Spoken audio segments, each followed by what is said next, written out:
नमस्कार, आप देख रहे हैं न्यूज नेशन में हूं पिनासी और एक बार फिर से अयोध्या राम मंदिर का मसला सुर्खियों में है। दरअसल मामले की सुनवाई कर रही देश की सबसे बड़ी अदालत ने दोनों पक्षों से कहा है कि भाई ये मामला बातचीत के जरिए सुलझाया जाए। मामला आस्था से जुड़ा हुआ है, बेहद संवेदनशील है, इसलिए दोनों पक्ष आपस में मामले को सुलझाएं। लेकिन क्या आपस में मामला सुलझना इतना आसान है? और अगर ऐसा मुमकिन होता तो क्या इतने सालों से ये मामला यूं ही लटका रहता? क्या राजनीतिक पार्टियां तमाम जो पक्षधर हैं उनको इसे आपसी सहमति से सुलझाने देंगी? क्योंकि उनके लिए तो मुद्दा ही नहीं रह जाएगा। इन्हीं तमाम पहलुओं पर हम बातचीत करेंगे। हमारे साथ तमाम सहयोगी मौजूद रहेंगे, लेकिन उससे पहले एक रिपोर्ट देख लीजिए। अयोध्या में राम मंदिर का मसला करोड़ों लोगों की आस्था से जुड़ा है। जाहिर है मसले का संवेदनशील होना लाजमी है। सालों से इस पर जारी सियासत के बीच लोगों की निगाहें देश की सबसे बड़ी अदालत पर टिकी हुई हैं। अब उसी सुप्रीम कोर्ट की टिप्पणी ने इस मामले को एक बार फिर सुर्खियों में ला दिया है। दरअसल अदालत ने आस्था से जुड़े इस संवेदनशील मसले को कोर्ट से बाहर बातचीत के जरिए सुलझाने की हिमायत की है। ये भी कि अगर मध्यस्थता की जरूरत पड़ती है तो इसके लिए भी कोर्ट तैयार है। कोर्ट ने कहा कि हम तो चाहते हैं कि आप दोनों साइड्स बैठकर इसकी फैसला करें और फिर हमारे पास आए उसकी एक समाधान के साथ। बातचीत के जरिए इस विवाद का हल निकालने की जो बात कोर्ट ने की है उस पर दोनों ही पक्षों को गौर करना होगा। राम जन्मभूमि न्यास समिति ने इसका स्वागत किया है, तो वहीं बाबरी मस्जिद एक्शन कमेटी इस बातचीत को लेकर खास उत्साहित नजर नहीं आ रही। जहाँ तक आउट ऑफ कोर्ट सेटलमेंट का ताल्लुक है, ये पॉसिबल नहीं है। हमारा एक्सपीरियंस 1986 से है कि हाईएस्ट लेवल पर, यानी शंकराचार्य लेवल पर भी और प्राइम मिनिस्टर लेवल पर भी 2 मरतबा एफर्ट बहुत ही सस्टेन्ड हुई, कई महीने तक गुफ्तगू चली और नाकाम हुई। सुप्रीम कोर्ट का आदेश है तो हम लोग कोर्ट के स्वागत करते हैं और एक अवसर उनको और दिया जाए, बैठ करके समस्या का समाधान हो जाए। लेकिन हमारा शर्त वही रहेगा कि वहाँ पर केवल मंदिर का निर्माण होगा, मस्जिद का निर्माण नहीं होगा। वहीं कोर्ट की इस टिप्पणी पर सियासी बयानों का भी दौर जारी रहा। राम जन्मभूमि के मसले को कोर्ट के बाहर सेटल किया जा सकता है और दोनों पक्ष करने का प्रयास करें, इसका बहुत बहुत अभिनंदन है। हमारा बोलना ये है कि जब मई के महीने में, छुट्टियों के महीने में सुप्रीम कोर्ट 3 तलाक के मसले की हियरिंग कर रहा है, तो अब इसको भी हियर कर लीजिए उसके साथ। और 93 का जो कंटेम्प्ट पिटीशन पेंडिंग है 23 साल से, उसको भी हियर करिए और डिसाइड करिए। लेकिन इस सियासत से अलग दोनों ही पक्षों को यह समझना होगा कि परस्पर सौहार्द को बरकरार रखते हुए बातचीत से अगर इस मसले का हल निकाला जा सके तो इससे बेहतर और कुछ नहीं हो सकता। वैसे अगर ये ना हो सका तो कोर्ट सुनवाई के लिए तैयार है। Team news nation. तो अयोध्या मसले पर सुप्रीम कोर्ट ने तो फॉर्मूला सुलझा दिया कि बातचीत से आप तय कर लीजिए, क्योंकि मामला जो है धर्म से जुड़ा हुआ है, आस्था से जुड़ा हुआ है और बेहद संवेदनशील है। लेकिन बात अगर इतनी आसान होती तो फिर बात बन ही ना जाती। आखिर क्या अड़चन है? क्या बदले हुए हालात में मामला बातचीत से सुलझ सकता है? इस पर हम चर्चा करेंगे। हमारे साथ तमाम मेहमान हैं। मौलाना साजिद रशीदी जी हमारे साथ इस वक्त मौजूद हैं। अनंत गिरी जी धर्मगुरु हमारे साथ मौजूद हैं। हमारे साथ अनुराग भदौरिया हैं, समाजवादी पार्टी के प्रवक्ता। हमारे साथ विजय सोनकर शास्त्री जी हैं, वरिष्ठ नेता हैं, बीजेपी के प्रवक्ता हैं। हमारे साथ प्रेमचंद मिश्रा हैं, कांग्रेस प्रवक्ता और वरिष्ठ नेता हमारे साथ इस वक्त जुड़ चुके हैं। सबसे पहले मेरा सवाल, बाबरी एक्शन कमेटी ने तो मौलाना रशीदी साहब मना कर दिया कि भाई हम बातचीत के लिए, उन्होंने क्लियर कट कह दिया कि नहीं तैयार हैं। तो प्रस्ताव को तो उन्होंने एक तरह से ठुकरा ही दिया है।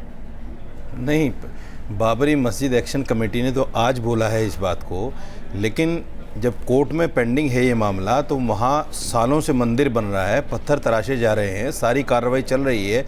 तो इस पर जो है बाकायदा 93 में कंडेम ऑफ कोर्ट भी हुआ था, उस पर कोई आज तक सुनवाई नहीं है। हमारा कहना ये है कि जो लोग कंडेम ऑफ कोर्ट कर रहे हैं उन पर आप क्या कार्रवाई कर रहे हैं। दूसरा ये है कि 92 में जब बाबरी मस्जिद गिराई गई थी उस वक्त में जो लोग उसमें शामिल थे उन पर क्या कार्रवाई हुई? अभी सुनिए ना, वो एक अलहदा मामला है। वो अलहदा नहीं है, इसी से जुड़ा हुआ है। सुनिए, कोर्ट ने कहा कि आप लोग आपस में सुलझा लीजिए, नहीं तो हम तो यहीं बैठे हैं, भैया हमारा काम है, हम करेंगे। क्या ये मामला आपस से सुलझ नहीं सकता है? मैं उसी परिप्रेक्ष्य में बता रहा हूँ कि कैसे सुलझ सकता है। अगर ये सुलझाने की बात होती तो जो लोग वहाँ राम मंदिर बना रहे हैं और सालों से काम चल रहा है, क्या उनको पहले नहीं बैठना चाहिए था कि भाई जब ये मामला उलझ गया है तो लाओ इसको बैठकर सुलझा लें? आपने सारा काम वहाँ आप कर रहे हैं और फिर आज सुप्रीम कोर्ट एक जो है गाइडलाइन दे रहा है कि भाई आप जो है बैठकर इस मामले को सुलझा लीजिए। दूसरे ये है कि बैठेगा कौन? तीसरे ये है कि राजनीति जिन लोगों की इसी पर चल रही है, क्या वो लोग इस बात को एक्सेप्ट करेंगे? विजय सोनकर शास्त्री जी, आपकी राजनीति इसी पर चल रही है तो क्या बैठकर बातचीत का हल निकालने देंगे? नहीं, देखिए रशीदी साहब का मैं अभी सुन रहा था, इनकी बातों से खुद ही लगता है कि ये लोग इस तरह की मानसिकता बना रखें कि हल निकले ही नहीं। लेकिन मुझे पूरा विश्वास है कि अगर तीनों पक्ष अच्छे ढंग से बैठेगा, आपस में बात करेगा, तो सुप्रीम कोर्ट की जो अपेक्षा है वो पूर्ण होगी।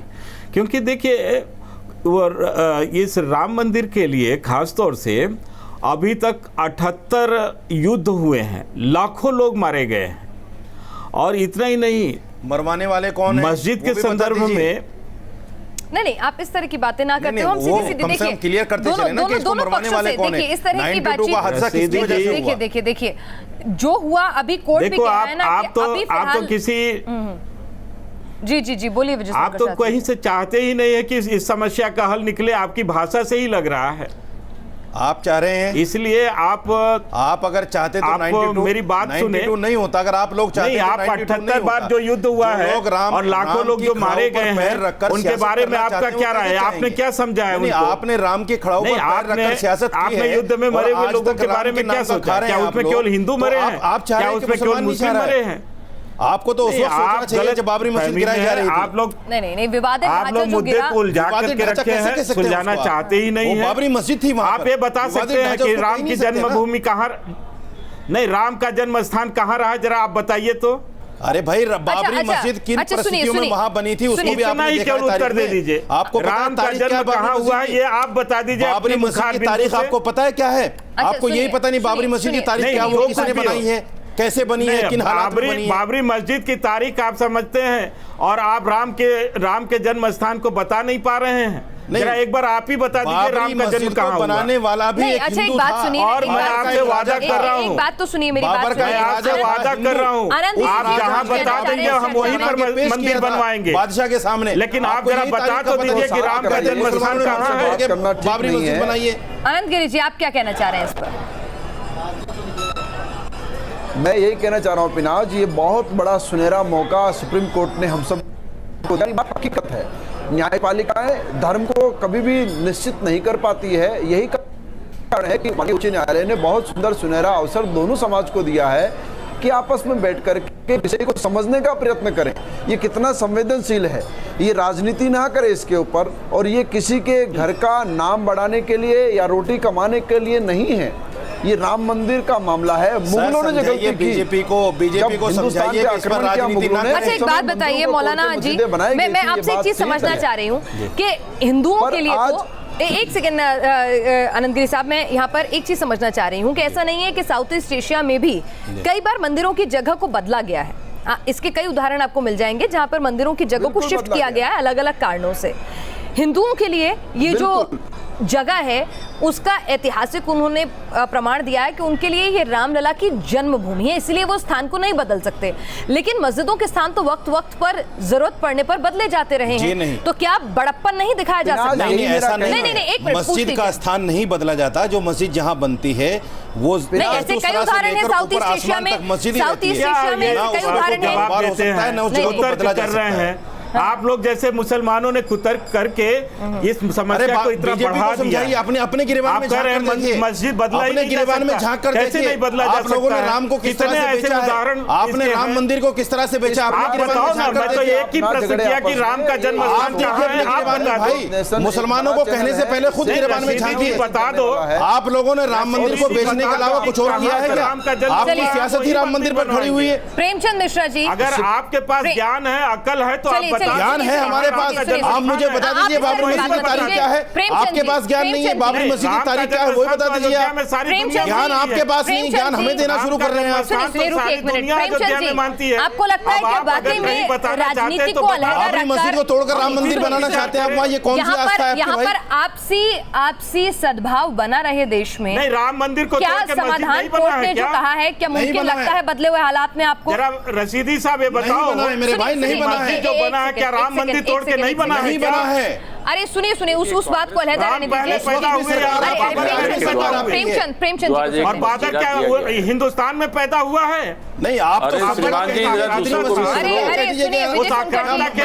मस्जिद की बात करें तो बहुत सारी राशिद देश की पहचान है, उसके बारे में आप प्रेमचंद जी आप बोलिए। नाम तो आपके भी पूर्वज हैं जी, आप बोलिए। अभी तो यहाँ पर एक छोटी सी बहस के अंदर ही ये लोग ढंग से बातचीत नहीं कर पा रहे हैं। कांग्रेस पार्टी का जी एक्चुअली कुछ लोगों ने राम मंदिर के नाम पर जो राजनीति की है ना, वो एक बड़ी वजह है।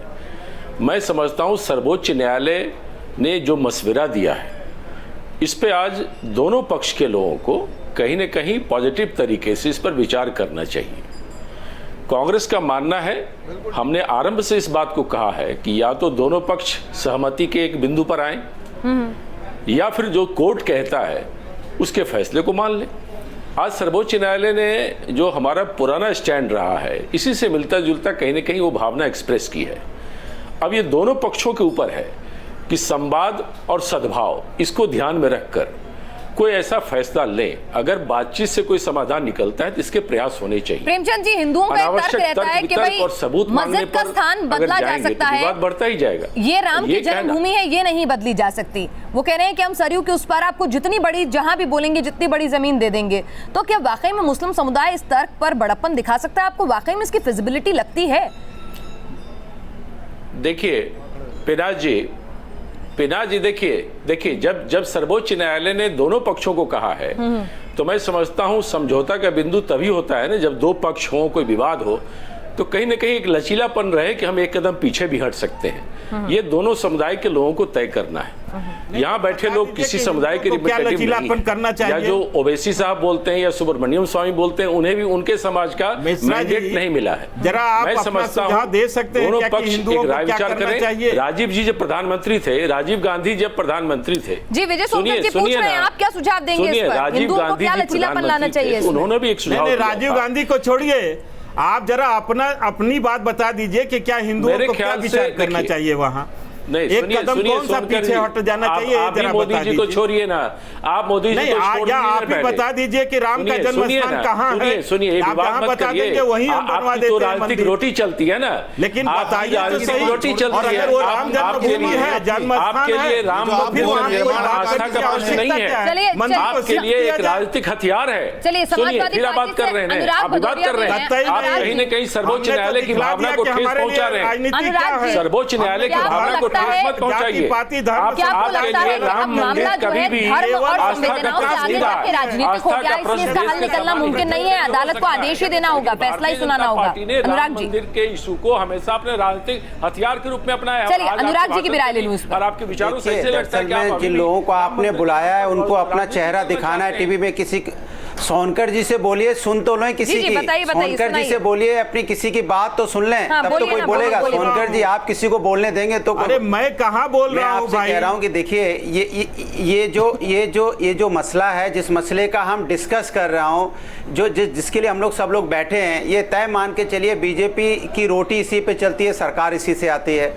अब आप उनसे आप बोलोगे कि इसके बारे में राय दो, तो कैसे राय दे देंगे कि मंदिर यहाँ नहीं बनना है, क्योंकि इसी पे तो वो जनादेश लेके आए हैं। बजाय इसके हम इस पे इतना जोर देते हैं कि मंदिर और मस्जिद कहाँ बनेगा। अगर हम इस पे जोर देने लग जाएं कि हमें कैसे हमें रोजगार और हम कैसे डेवलपमेंट कर पाएंगे, इस पे चर्चा हो तो ज्यादा अच्छा है। अगर इस पे चर्चा होती रहेगी तो ना ये मानेंगे ना वो मानेंगे, और ना मंदिर बनेगा ना मस्जिद बनेगा। इनको 5-6 साल और मिल जाएंगे यही बात कहने के लिए कि कोर्ट ने इनको जगह दे दी है कि आपको और 5 साल मिलेंगे, फिर 5 साल आएंगे, फिर कहेंगे रामलला आ गए हम, अब आपको वहीं लाना है। संप्रदाय की राजनीति समाप्त हो गई है देश से। चलिए, आप सब लोग हमारे साथ बने रहिए। आप आस्था और धर्म से जुड़ा हुआ मामला है, संवेदनशील मामला है। कोर्ट कह रहा है कि आपस में सुलझाएंगे तो बेहतर होगा, नहीं तो आखिरी रास्ता तो हम हैं ही। मौलाना रशीदी साहब, हम चर्चा कर रहे थे कि ऐसा नहीं है, सऊदी में भी कई बार मस्जिदें जो हैं अगर किसी सड़क के रास्ते आ रही होती हैं, किसी और निर्माण के रास्ते आ रही होती हैं, तो उन्हें हटाया जाता है। और ये जो जगह है हिंदुओं के लिए राम जन्म स्थल के तौर पर बहुत महत्वपूर्ण है, तो मुस्लिम समुदाय के लोग अपना पूजा स्थल कहीं और क्यों नहीं बदल सकते? क्योंकि उनके लिए ये सिर्फ एक पूजा स्थल है, इसका कोई हिस्टोरिकल वैल्यू उस तरह से नहीं है जो हिंदुओं के लिए है। ये तो आप मानेंगे या नहीं मानेंगे? देखिए, एक चीज़ मैं आपको बता देता हूँ, ये बात समझने की है। किसी भी धर्म स्थल से बड़ी जो है इंसान की जान है जी। बाबरी प्रकरण में जितने लोगों की जानें जा चुकी हैं, क्या ये लोग उस पर पश्चाताप हैं? इनको शर्मिंदगी आ रही है इस बात को लेकर? जैसे पिछले प्राइम मिनिस्टर अटल बिहारी वाजपेयी जी ने सदन में इस बात को कहा था कि हमारे लिए बहुत शर्मिंदगी का दिन है। तो ऐसी हालत में आज भी ये लोग जो बानी बोल रहे हैं, जो ज़बान बोल रहे हैं कि भाई अगर ये आखिरी मौका है, ये भी निकल गया तो फिर क्या होगा, इस तरह की इनकी ज़बानों में, इनकी बातों में अगर ये अफसोस जताएं तो आप बड़प्पन दिखाने को तैयार हो जाएंगे। लेकिन बड़ी बात ये है कि ये काम अगर पहले किया जाता, जिस वक्त बाबरी मस्जिद को तोड़ने की साजिश की गई, अगर उसी वक्त ये काम किया जाता तो मैं समझता हूँ कि मुसलमान खुशी खुशी इस काम को कर लेता। आज लाखों जान जाने के बाद आज आप कह रहे हैं कि आज बैठ जाइए, जबकि सुप्रीम कोर्ट के अधीन है ये मामला, तो सुप्रीम कोर्ट को इस पर फैसला इतनी राजनीति कर ली गई। जी जी जी जी विजय सोनकर शास्त्री जी, इतनी राजनीति कर ली कि अब मुस्लिम बड़प्पन नहीं दिखा पाएंगे। सर नहीं, ये बात नहीं, ये तो इनका अपना रशीदी साहब की बात है। और हिंदुस्तान में अभी भी बहुत अच्छे मुसलमान लोग हैं जो समझते हैं। आज मुसलमानों की समस्या मस्जिद वगैरह नहीं है। आज मुसलमानों की सबसे बड़ी समस्या है कि उनकी जो नौजवान पीढ़ी है उसको रोजगार कैसे, नहीं वो कह रहे हैं आप पश्चाताप करिए तो फिर वो सोच सकते हैं, बड़प्पन दिखाते अगर आपने राजनीति ना की होती तो। नहीं, मैं वही कह रहा हूँ कि वहाँ पर जो 78 बार युद्ध हुआ है और लाखों लोग मारे गए, उसमें केवल मुसलमान नहीं मारे गए हैं, उसमें हिंदू भी रहे होंगे, मुसलमान भी रहे होंगे।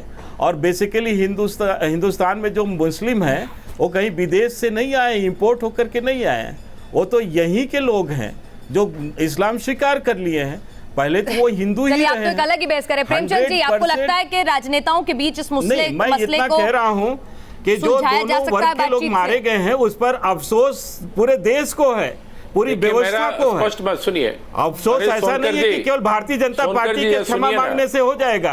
भारतीय जनता पार्टी तो बड़ा दिल नहीं दिखाएंगे कि वहाँ पर हिंदू या मुसलमान का सारा कुछ दावोदार तो इसी पे डिपेंड है कि सर्वोच्च न्यायालय ने अगर मंदिर की बात है वो नहीं करेंगे तो कोर्ट गए हैं, उनके लिए एक सुझाव दिया है। या तो सरकार, अगर आप उस सुझाव को नहीं मानते हैं, सुनिए, आपके लिए राम जन्मभूमि का मामला एक राजनीतिक मामला है, आप उससे राजनीतिक उद्देश्य प्राप्त करते हैं, आपके लिए सत्ता प्राप्ति का जरिया है। अगर भावना और धार्मिक आस्था की बात है तो फिर विचार विमर्श करिए, दोनों पक्ष से बात करके ही रास्ता निकलेगा। आपकी मनमानी से या किसी दूसरे पक्ष के मनमानी से रास्ता हिंदू नहीं समाज भी कुछ लचीलापन दिखा सकता है, एक छोटी सी संक्षिप्त टिप्पणी आपसे। कायम रहे, इसके लिए दोनों पक्ष को लचीलापन रखना पड़ेगा, और नहीं तो फिर मैं कुछ बोल पाऊं, विषय को समझने का प्रयत्न करें कि सुप्रीम कोर्ट ने इतना अच्छा मौका दिया है कि आपस में बैठ करके विषय को समझने का प्रयत्न करें। जैसे सिराज जी बात कर रहे हैं या ये लोग बात कर रहे हैं, बातें तो बहुत होती हैं लेकिन बातचीत से हल निकले ऐसा होता नजर इतिहास में नहीं आया है। कई बार कोशिशें नाकाम हुई हैं और इस बार सलाह तो दी गई है, अमल कौन करेगा ये देखना होगा। आप सभी चर्चा में शामिल हुए, बहुत बहुत शुक्रिया।